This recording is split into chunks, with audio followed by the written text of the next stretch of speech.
33-year-old Christopher Watts pled guilty to murdering his pregnant wife Shanann and 2 daughters at their home in suburban Denver.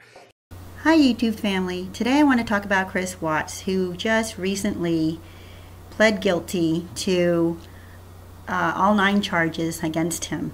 So that means that he will receive 3 life sentences with no chance of parole.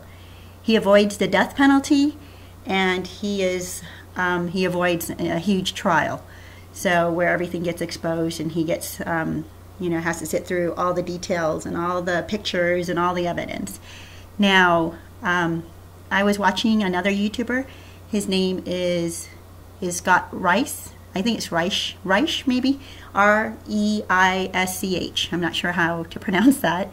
So he did a very good video and that lays out all the legalities of this plea, and I think that it'd be great for you to watch. I'm going to include a link to it in the comments below, or actually in the description below.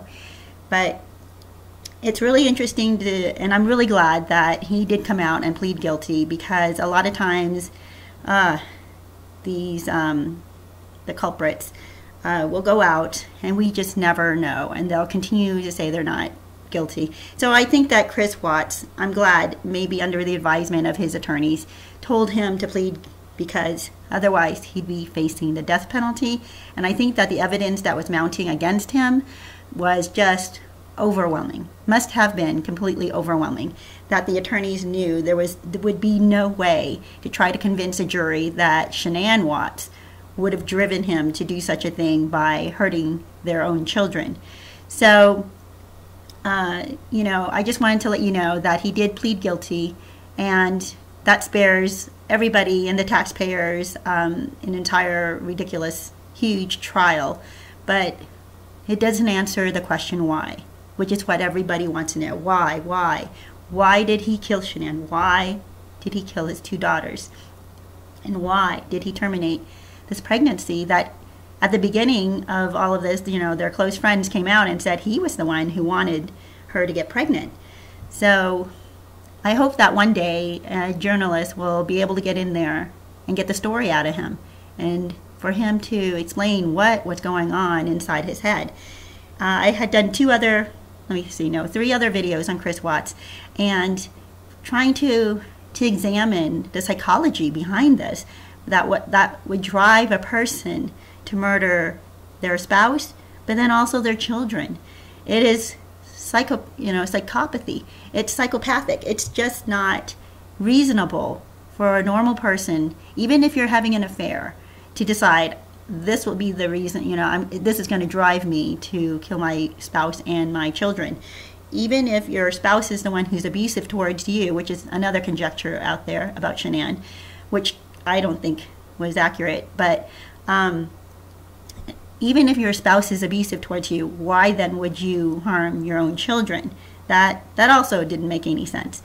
So he clearly tried to blame her. He accused her, and in the media, she got accused, she got dissected, she got criticized by all the videos that were floating around. And honestly, I did not watch many of those videos at all. I think I caught 2 clips of her home videos, and really broke my heart that they looked like they had a pretty decent marriage. I know people tried to find microaggressions and things like that, but guess what? In every relationship there is some microaggression, people. All right, there are no perfect spouses, there are no perfect wives, husbands, no perfect children. There's going to be stress. This is life, but not everybody is driven to murder their entire family. Not everybody is driven, like even his story about, he wasn't even protecting his children. He said that he saw his wife strangling one of the daughters, and that's why he went crazy. So I'm like, but that doesn't even make sense. If you saw your spouse doing this, you would run in there to protect your child. You get all your children out of there. You're not, and even if you thought, okay, they're unconscious or whatever, you're going to give CPR. Your first thought is not, I'm going to attack the spouse. It's just insanity. But what I want to say is be careful. Be careful of judging, be careful of jumping to conclusions. It happens way too much nowadays.